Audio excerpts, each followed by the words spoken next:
자, 여러분들 안녕하세요. 양수현 선생님입니다.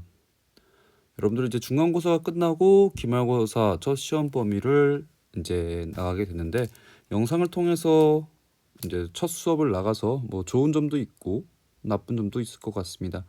여러분들이 영상을 보다가 질문이 생기면 바로 그 즉시 카톡을 해도 답변을 해줄 수 있고 혹은 선생님이 갔을 때 다시 질문을 하도록 합시다. 자, 선생님이 마이크를 꺼놓고 녹화를 해서 한 40분짜리 녹화 영상을 다시 찍고 있어요. 그래서 기분이 매우 안 좋습니다. 목소리가 어두운 점은 양해 바랍니다. 아휴. 자, 우리가 이제 처음 나갈 부분은 이제 진동이라는 걸 배워볼 거예요. 자, 우리가 잘 아는 학생도 있고 모르는 학생도 있으니까 차근차근 아주 기초적인 것도 잘 짚고 넘어가 보도록 합시다. 자, 진동이라는 거 여러분들이 생각했을 때 어떻게 많이들 생각하고 있냐면 떨리는 거라고 생각을 할 거예요. 뭐 틀린 말 아니고 맞는 말이에요. 관념적으로 봤을 때 떨리는 거라 진동이라고 이야기를 하죠. 뭐 정확한 정의를 찾아보자면은 뭐 중심 변이가 시간에 따라서 변하지 않고 반복적으로 같은 곳으로 움직이면 뭐 이렇게 되어 있는데 흔히 여러분들이 생각하는 것처럼 떨리는 물체 혹은 떨리는 운동을 하는 것이 이제 진동이라고 볼 수 있어요. 자, 그 중에서 우리는 가장 기본적인 진동을 먼저 살펴볼 건데 가장 이제 기본적인 진동은 단순 조화 진동이라고 부르는 운동이에요. 단순 조화 진동. 단순 조화 진동이라는 것 자체가 기본적으로 어떤 거냐? 분이 이렇게 용수철에 질량이 매달려 있을 때 얘를 x만큼 변이를 줘서 운동을 시키면 어떻게 되죠? 이 구간을 왔다 갔다 할 겁니다. 어떠한 상쇄도 없고, 어떠한 이제 마찰력도 없고 감쇄도 없다고 했을 때 그때 여기를 왔다 갔다 할 겁니다. 그 운동을 우리가 단순 조화 진동이라고 이야기를 해요. 그거를 이제 수학적으로 어떻게 해석을 해 나갈지를 알아볼 겁니다. 아시겠죠? 그 전에 어떤 진동이나 파동의 가장 기본적인 개념을 정립하고 넘어가도록 합시다. 여기 보이는 주기는 진동 수분의 1 이렇게 되어 있는데 너무나 당연한 이야기지만 주기는 한 번 진동하는데 걸리는 시간이죠. 진동수는 1초에 몇 번 진동하냐 이 소리지. 그러다 보니까 두 개는 자연스럽게 역수 관계가 되고 의미상 봤을 때도 굉장히 역수 관계가 됨을 여러분들이 알 수 있죠. 그래서 알다시피 주기는 진동수분의 1이다라는 이야기를 할 수 있을 것 같아요. 자, 이제 단순조화 진동을 살펴볼 건데 단순조화 진동에서 이제 수학적으로 어떻게 이 시간에 따른 변이를 나타내느냐 바로 이렇게 나타냅니다. 써보자면 시간에 따른 변이는 XM이 뭔지는 나중에 다시 설명을 할게요. 이렇게 설명을 할 수 있어요. 하나하나 뜯어서 설명을 해보자면 이 XM이라는 건 예를 들어서 용수철을 봤을 때 용수철이 매달린 질량을 얼만큼 느린 상태에서 운동을 진행시켰냐가 될 거예요.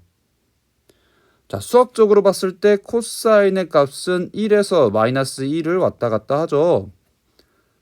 더 큰 값이면 더 작은 값을 가질 수 없죠. 그러니까 이 전체 xt 함수의 가장 최대값은 xm, 최소값은 마이너스 xm이 될 텐데 자, 그렇다는 건 이거의 변이도 xm 혹은 마이너스 xm 사이로 왔다 갔다 한다. 그러니까 최대값이 xm이다 라는 걸 알 수 있어요. 즉 xt 함수의 최대값이 xm, 저 크기만을 봤을 때 xm이라고 볼 수 있으니까 이거 자체가 이 진동의 진폭이다 라고 이야기할 수 있는 거예요. 자, 여기서 이 그래프를 보면 이해가 좀 빠른데, 자, 이렇게 진동을 하고 있죠. 코사인 형태로 와서 한번 진동한 여기 주기까지의 어떤 운동을 살펴보자면, 자, 여기서도 시작을 해서 XM 크기에서 시작을 해서 마이너스 XM까지 떨어졌다가 다시 XM까지 갔죠.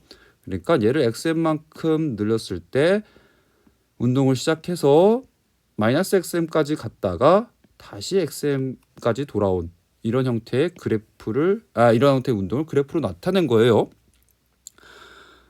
그러니까 이 XM 다시 말하지만 이 XT의 최대값 혹은 진폭이라고 이야기를 할 수 있다는 거예요. 자, 그러면 이제 자, 여기서 봤을 때 요거는 뭐냐? 파이는 자, 여기서 봤을 때 위상상수, 그다음에 위상각이라고도 나타낼 수 있다고 되어 있어요.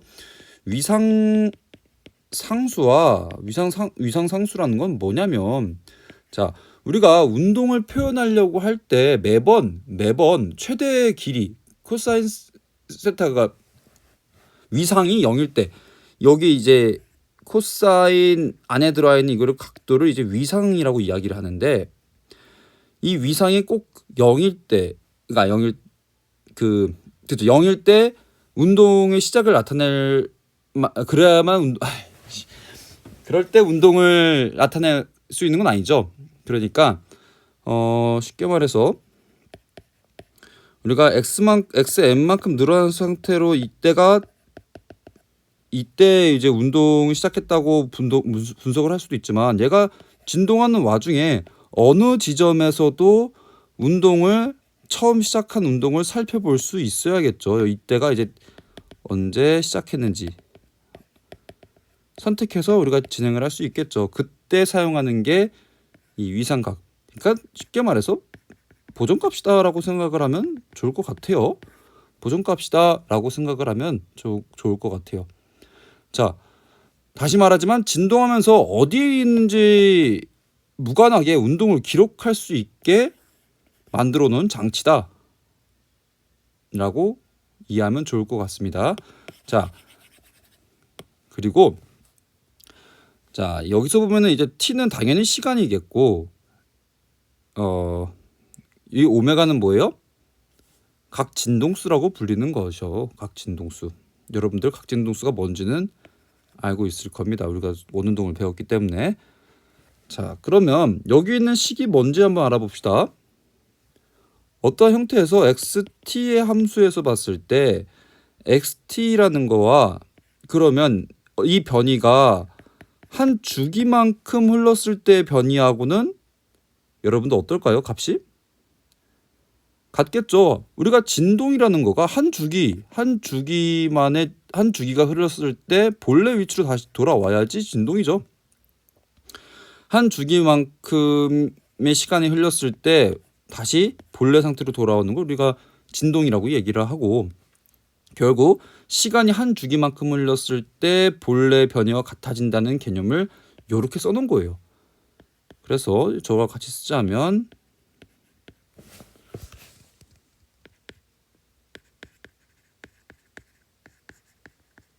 이렇게 되고,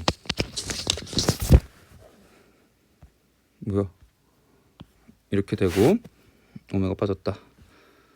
즉 오메가 t라는 건 오메가 t 플러스 t라는 건, 자, 위상 각도로 봤을 때, 이거 그냥 위상으로 봤을 때 오메가 t에 자 얼마큼 뒤에요? 결국에는 2파이만큼이 지나간 후에요. 2파이만큼 지나가면 값은 같은데 각도는 이렇게 나타날 수가 있고, 결국에 여기서 이 식을 통해서 오메가 t는 2파이라고 할 수 있고, 뭐 오메가는 t분의 2파이라고도 쓸 수가 있고, 그렇죠. 또 t는, 그러니까 주기는 진동수분의 1이니까 이렇게 쓸 수가 있어요. 자, 다시 요거가 이해가 안 되는 사람도 있을 것 같은데, 자, 잘 생각해 보면 간단한 이야기예요. 우리가 코사인 0도하고 코사인 2파이는 같죠? 그렇죠? 그리고 한 주기가 지났을 때는 당연히 2파이만큼이 지났을 거니까 여기다가 2파이만큼을 써준 거예요. 예. 자, 그럼 기본적으로 우리가 요렇게 쓰는 그 이유를 증명해서 찾아낸 거니까 이렇게 이해하고 있으면 될 것 같고, 밑에 보이는 그림들을 한번 봅시다. 그림들을 보면, 자, 여기서 보다시피 진동수와 주기는 같고 진폭이 다른 두 팔을 나타내는 거죠. 얘는 주기와 진동수는 다르지만 진폭이 같은 걸 그려놨어요. 그리고 얘는 같은 파지만 위상각이 다른 상태에서 진행을 한 거예요. 자, 여기서 주의할 점은 당연히 수학적으로 파이가 마이너스 4분의 파이일 때, 그러니까 파이가 마이너스 값일 때 요 그래프가 오른쪽으로 이동한 걸 알 수 있어요. 자, 여러분들 위상이 빠르다 느리다 라는 거 말에 현혹되지 말고 그래프로 봤을 때 마이너스 값일 때 그래프가 오른쪽으로 이동한다, 요걸 그냥 알고 있으면 돼요. 여러분들 다른 거에 헷갈리지 말고 파이 각도가 마이너스일 때, 파이 위상각이 마이너스일 때 그래프가 마이너스 이제 오른쪽으로 이동한다 라는 것만 알고 있으면 될 것 같아요. 이제 당연히 우리가 xt에 대한 함수를 알면 vt에 대한 함수도 알 수 있고 at에 대한 함수도 알 수 있어요. 그걸 찾아보도록 합시다. xt에 대한 함수를 우리는 xm 코사인 오메가 t 플러스 파이라고 이야기를 했었고, 자, 우리가 시간에 따른 변이를 통해서 시간에 따른 속력을 어떻게 생각해내요? 미분을 통해서 생각을 해내니까 dt분의 dxt 이렇게 쓸 수가 있고, 그거를 그냥 이제 미분을 해주면 마이너스 오메가 xm 사인 오메가 t 플러스 파이라는 값을 갖게 되죠. 이게 속력에 대한 이야기고, 자, 그러면 이 단순조와 진동에서 가장 큰 속도, 가장 높은 속도가 몇이냐 라고 한다면 당연히 여기 값이 될 거예요. 그 이유는 사인, 그리고 이 각도는 요 사인 값은 1에서 마이너스 1을 왔다 갔다 하는 그런 값이 되니까 이 전체 속도의 최대값은 속도의 크기는 오메가 xm이 된다는 거예요. 이것보다 커지거나 이것보다 더 작아질 마이너스 오메가 xm보다는 작아질 수는 없죠. 너무 간단한 이야기니까 넘어가도록 할게요. 자, 그리고 나서 자, 가속도도 마찬가지죠. 여기서 똑같이 하는 거니까 그냥 살펴보자면 마이너스 이걸 한 번 더 미분해 주니까 이제 미분해 주면 앞에 있는 오메가가 한번 튀어나오고 뭐 너무 간단한 거니까 넘어가도록 하면 이렇게 마이너스 오메가 제곱 xm 코사인 오메가 t 플러스 파이라는 값을 갖게 되고, 자, xm 코사인 오메가 t 플러스 파이는 xt라고도 쓸 수 있으니까 이렇게 나타낼 수 있어요. 그렇죠, 여러분들? 자, 그러다 보니까 어떻게도 쓸 수가 있냐면, 어떻게 쓸 수 있냐면, 자, 우리 이렇게도 쓸 수가 있죠. 단순조화 진동에서 우리 용수철의 힘을 탄성력을 나타낼 때 마이너스 kx라고 쓸 수 있었죠. 그래서 뭐가 잘못됐다, 그치? 질량을 곱해줬을 때. 그래서 뭐 그 이유는 이제 다음 장에 나오는데 이렇게도 나타낼 수 있다는 거. 그래서 뉴턴 운동 법칙을 조화 진동자에 적용을 시켜보면 F는 MA를 적용을 시켜보자라고 했을 때 아까 앞에서 요 값을 집어넣어 준 거예요. 그랬을 때 F는 MA고 마이너스 M 오메가 제곱 X라고 쓸 수 있고, F는 마이너스 KX고 이걸 여기다가 이제 마이너스 KX가 된다면 이제 오메가는 루트 M분의 K가 된다가 여기 그래서 나타나는 거예요. 그러다 보니까 아까 어디에서 나왔죠? 아까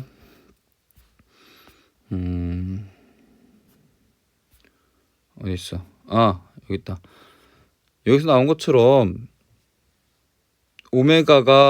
t는 이꼴 오메가 분의 2파이가 되고 오메가는 아까 루트 n분의 k가 되니까 루트 n분의 k가 되니까 주기는 2파이 루트 k분의 m이라는 걸 알 수 있습니다. 그렇죠? 아주 기본적인 형태의 단순 조화 진동자에 대해서 알았으니까 그냥 이 문제를 한번 보면 그냥 문제를 그냥 눈으로 봐도 될 것 같아요.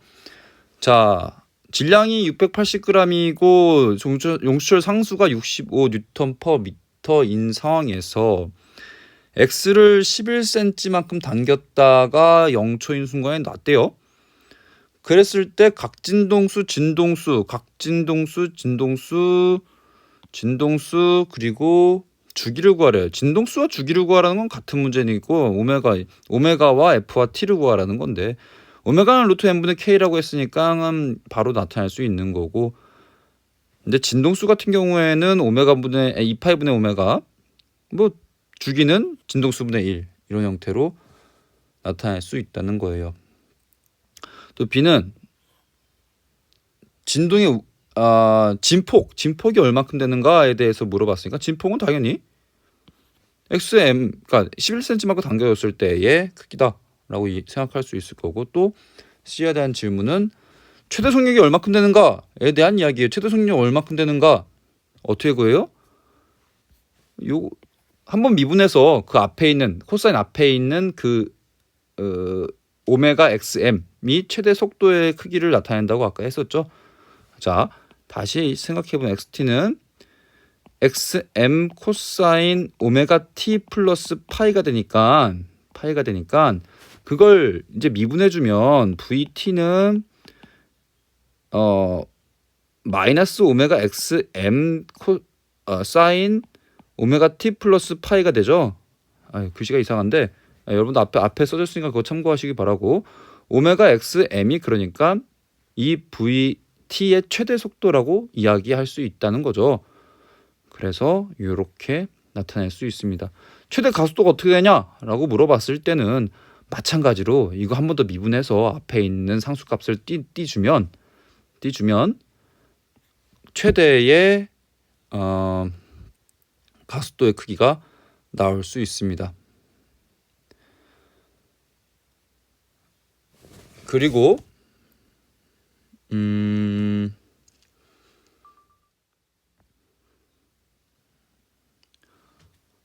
이 문제에서 재미나게 오메가를 구했죠. 그렇죠? 이 A와 그다음에 X의 어떤 수식적인 차이를 봐서 오메가 제곱을 구하고 오메가 제곱에서 루트를 씌워서 이걸 구했는데 이렇게 구할 수도 있다는 거예요. 그리고 이 탄젠트 파이라는 건 어떻게 보면은 그 위상각에 대해서 그걸 구하고 싶어서 해놓은 거라서 위상각이 이렇게 된다. 위상각을 구할 수 있는 방법은 X와 V 사이의 관계를 찾아서 구하면 위상각에 대해서 계산할 수 있다라는 이야기인데 이거는 한번 본인들이 풀어보면 좋을 것 같아요. 이 문제는 아시겠죠? 자, 이번엔 단순 조화 진동 운동의 단순 조화 진동자의 에너지에 대해서 살펴보는 시간을 갖도록 합시다. 그 에너지라고 이야기를 한다면 보통 이제 일과 에너지 정리에 의해서 위치 에너지를 계산을 할 수가 있죠. 보통 여기서 이제 2분의 1 kx라고 x제곱이라고 이야기를 하는데 간단하게 복습을 해보자면 이제 그러니까 x만큼 늘어난 어떤 개의 위치 에너지, 탄성 위치 에너지를 계산하는 방법은 탄성력이 갖는 그러니까 위치에 따라서 변하는 탄성력에 따라서 그 경로적분 그러니까 FDS를 해준 거랑 마찬가지죠. 얘를 해줬을 때 F는 마이너스 KX가 되고 이게 뭐 KX다 보니까 마이너스긴 하지만 네, 이렇게 써주기 합시다. 일단 그거에 따라서 0부터 x까지 적분을 해준다면 2분의 1 kx의 제곱이 됩니다. 이게 마이너스 g 플러스 그 어떤 에너지의 크기이기 때문에 그 값은 크게 차이를 갖지 않고 이렇게 나타낼 수 있다는 걸 알고 있으면 좋을 것 같고, 운동 에너지는 말 그대로 2분의 1 mv 제곱이 된다라는 걸 알고 있으면 될 것 같습니다. 자, 우리 아까 구했던 거 한번 다시 써보자면 xt는 xm의 코사인 오메가 t 플러스 파이가 되고, vt는 마이너스 오메가 xm의 사인 오메가 t 플러스 파이가 되고, a는 마이너스 오메가 제곱 xm 코사인 오메가 t 플러스 파이가 됩니다. 자, 여기서 자 2분의 1 kx 제곱이었기 때문에 요 x 대신에 요 x를 집어넣어서 xt를 집어넣어서 이렇게 나타낼 수 있습니다. 2분의 1 kxm의 제곱 코사인 제곱 오메가 t 플러스 파이라고 나타낼 수가 있고, 운동 에너지 같은 경우에는 이 v를 여기다가 집어넣어줘서 2분의 1 m 오메가 제곱 xm 제곱 사인 제곱 오메가 t 플러스 파이라는 값을 얻을 수 있습니다. 자, 그럼 이제 역학적 에너지가 어떻게 되는지 한번 봐봅시다. 그림에서 보다시피 전체 역학적 에너지의 값은 역학적 에너지 보존 법칙에 의해서 변하지 않고, 자, 그게 맞는지 수학적으로 생각을 해보면 2분의 1 아까 2분의 1 k xm의 제곱 위치 에너지는 아까 2분의 1 k x의 제곱 코사인 제곱 오메가 t 플러스 파이가 됐고, 운동 에너지 같은 경우에는 2분의 1 k xm의 제곱 사인 제곱 오메가 t 플러스 파이가 된 거니까 두 개를 더해주면 역학적 에너지가 나오죠. 역학적 에너지가 나옵니다. 더해주면 자 2분의 1 kxm의 제곱으로 묶어주면 코사인 제곱 어쩌고저쩌고 플러스 사인 제곱 어쩌고저쩌고 두 개 가로의 값이 같기 때문에 코사인 제곱 알파 사인 제곱 알파의 값이 1이 돼서 결국 2분의 1 kxm의 제곱 이 총 역학적 에너지가 된다라고 알 수 있습니다. 여기서 보인다시피 늘어난 길이에 비례하는 값이 됩니다.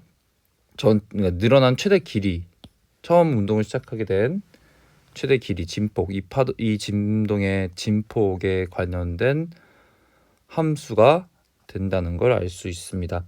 자, 그래프를 한번 살펴보자면 진동의 함에 따라서 위치가 자 원래 기준 위치가 있고 여기서 xm만큼 떨어졌을 때 운동을 시작하게 되니까 이제 이렇게 가게 되겠죠. 그래서 x값이 최대일 때는 x값이 최대라는 건 위치 에너지가 최대일 때는 당연히 정지한 상태일 거고, 자 원래 기준 지점을 도달하게 된다면 x 늘어난 길이가 0일 때, 즉 위치 에너지가 0인 상황에서 이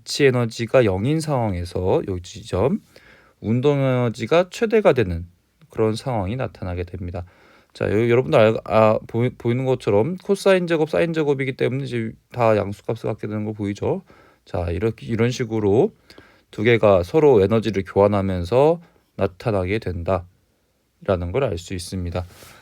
자, 그리고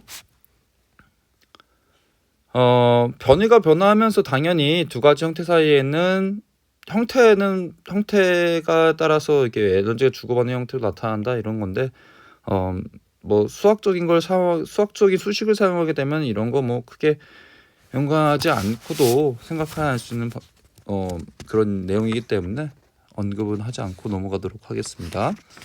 자, 그러면 이번에는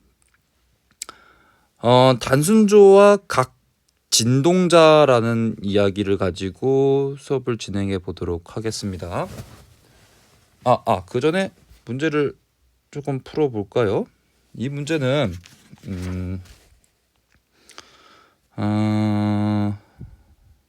이 문제는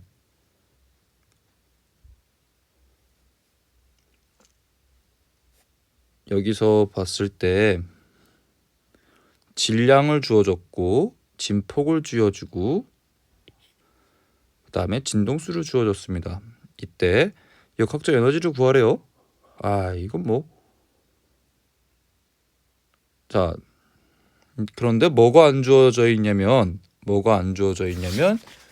여기서 K 값이 안 주어져 있네요. 그러니까 그거 계산하라는 거구나. 자, K 값이 안 주어져 있기 때문에 자, 오메가 값은 여기서 계산할 수 있죠. F라는 걸 통해서 2파이 F가 오메가이기 때문에 오메가를 계산할 수 있고 질량은 나와 있기 때문에 오메가와 오메가 제곱 M 오메가 제곱을 하면 K 값을 계산할 수 있고 K 값을 계산했다면 늘어난 길이가 정해져 있기 때문에 총 역학적 에너지를 계산할 수 있습니다. 다시 설명해 보자면 우리가 구하려고는 2분의 1 K 최대 진폭의 제곱을 구해야지 역학적 에너지를 계산할 수 있는데 우리가 지금 K를 모른다 이거예요. 그래서 K를 구하려고 하는데 보니까 오메가는 루트 n분의 K라는 거를 우리가 알고 있고 우리가 이걸 알고 있는 상황에서 오메가라는 건 다시 우리가 진동수가 주어진 거니까 2파이 F라고 나타낼 수가 있고 그렇죠. 그래서 진동수 여기다가 진동수 10Hz 켜놓고 2파이를 곱해서 이거 제곱한 다음에 K 값을 계산하면 이런 식으로 나오게 됩니다. 그래서 뭐 여기서는 하나하나 따로따로 계산을 했는데 아니구나. 똑같구나. 결국 그냥 진폭에 따라서 계산을 한 건데 총 역학적 에너지는 결국 두 개를 더하면 나올 수 있습니다. 평형점을 통과하는 토막의 속력이 어떻게 되냐를 물어본 겁니다. 이제 토막의 속력, 평형점, 중간 지점 가장 속력이 빠를 때가 어느 정도 되냐는 사실 이 전체 역학적 에너지가 2분의 1 mv의 제곱비가 같을 때랑 마찬가지니까 v를 계산하려면 그냥 이 값의 뒷골 2분의 1 mv 제곱이다 라고 해서 v를 계산하면 됩니다. 어렵지 않은 문제였기 때문에 여러분들 쉽게 풀 수 있을 거라고 생각을 합니다.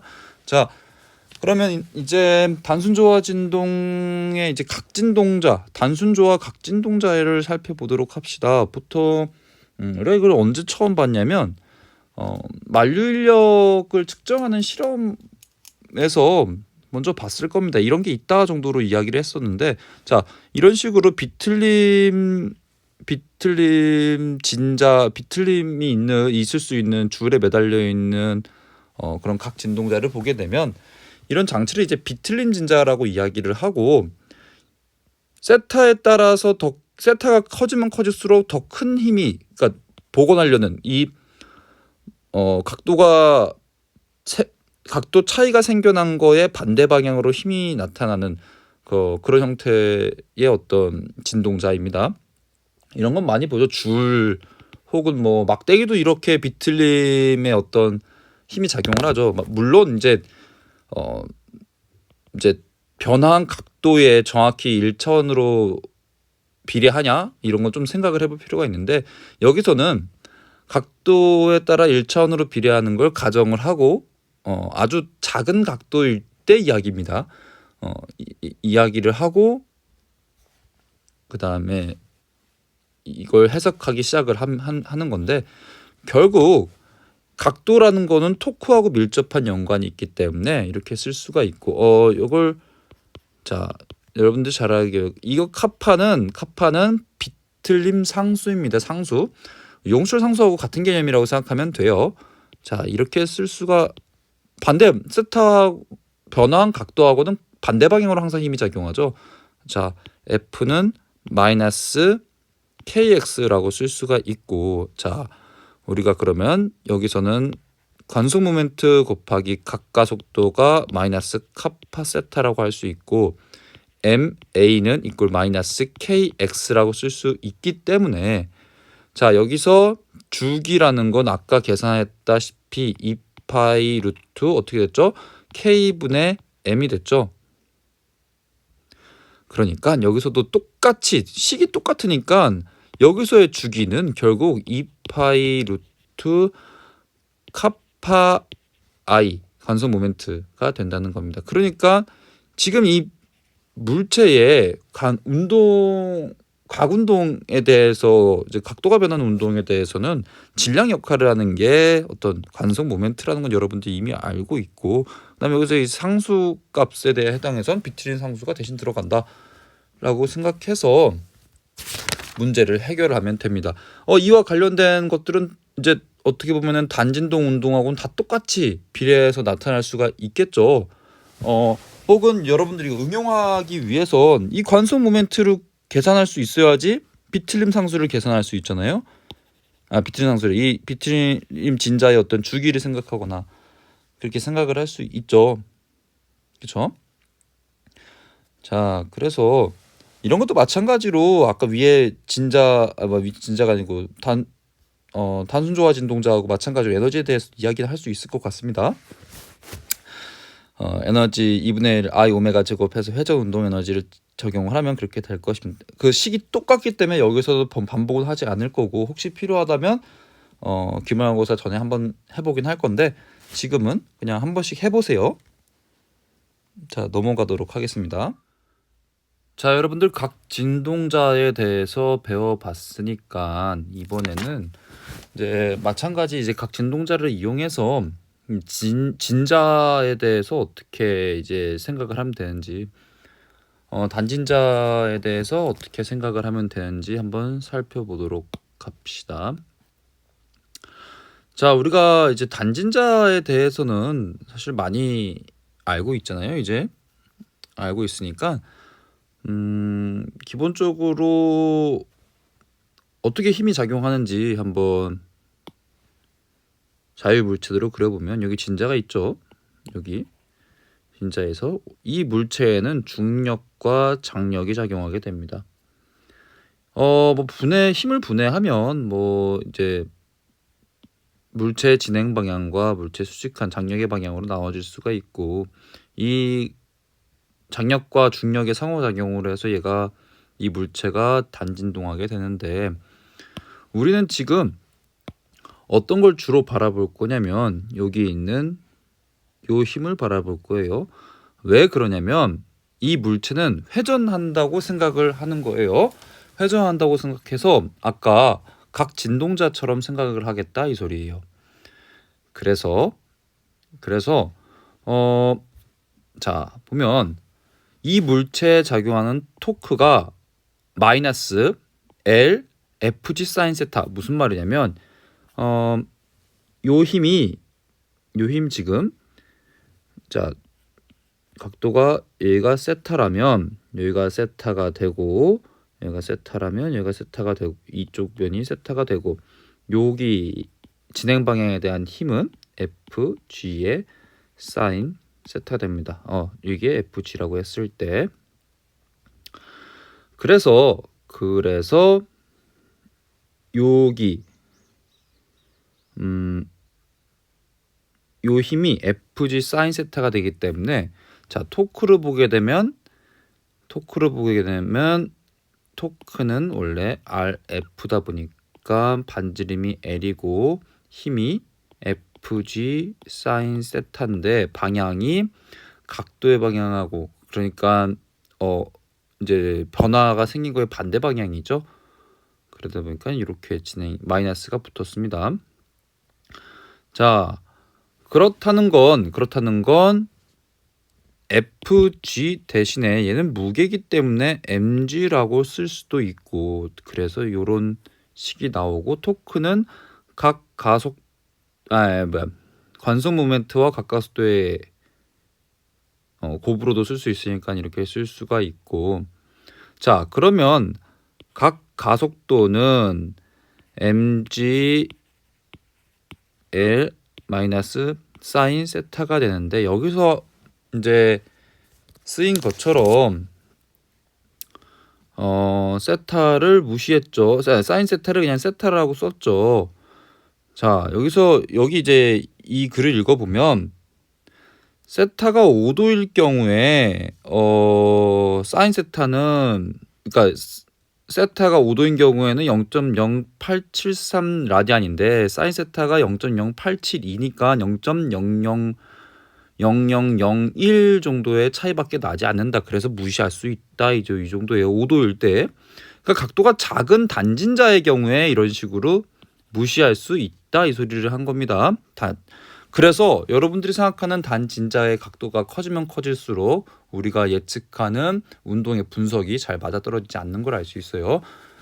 그걸 분석하려면 조금 다른 식의 힘을 생각을 해봐야 됩니다. 그 어떤 운동 해석학적으로 해석을 해야 되기 때문에 그거는 생각하지 않고. 자, 그러면 지금 우리 앞에서 생각해봤던 걸, 각진동에 생각해봤던 걸 한번 봅시다. 자, 요렇게 알파는 i분의 마이너스 카파 세타인 경우에 주기가 2파이 루트 카파 i가 됐어요. 이걸 기억해서 가져온다면, 자, 여기다도 한번 써볼까요? 알파는 어떻게 했죠? i분의 카파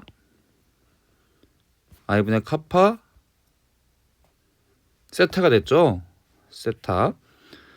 그런데 여기서는 알파는 마이너스 L분의 mgl의 세타가 된 거니까 어떻게 쓸 수 있어요? 여기서 주기는 어떻게 썼어요? 2파이 루트 카파분의 i라고 썼죠. 그렇다면 여기서의 주기는 이렇게 2파이 루트 mgl분의 i라고 쓸 수 있습니다. 그렇죠. 자, 여기서 관성 모멘트, 어떤 구형이 아니고 어떤 그러니까 지금 단진자의 관성 모멘트를 생각하면 줄에 무게가 없다고 했을 때 회전축에서 떨어진 거리 L 그리고 질량이 m이라면 이 물체의 관성 모멘트는 ml 제곱이 될 거고, 이 관성 모멘트를 여기다가 집어넣어주면 이게 ml 제곱이 돼서 주기가 2파이 루트 g분의 l이라는 값을 갖게 됩니다. 여러분들이 이거 사실 많이 봐왔죠. 이걸 모르는 사람은 있겠지. 있는데 한두 번씩은 들어봤을 거라고 선생님은 생각을 합니다. 자, 그래서 이번에는 이제 우리가 자꾸 이제 각진동자에 대해서 생각을 해보고 있으니까 물리진자에 대해서 한번 들어가 봅시다. 실제 물체가 진자처럼 행동하는 그런 형태인 경우에 어떻게 되냐? 똑같은 거 하는 거예요. 결국에 질량 중심에 작용하는 힘, 무게에 따라서 얘가 이제 진동을 할 거니까 진자에서처럼 마찬가지로 이렇게 주어지게 되는데, 결국에 이 관성 모멘트에 따라서 주기가 달라진다는 거예요. 질량 역할을, 회전 운동에서 질량 역할하는 이 관성 모멘트에 따라 달라진다는 거예요. 그렇기 때문에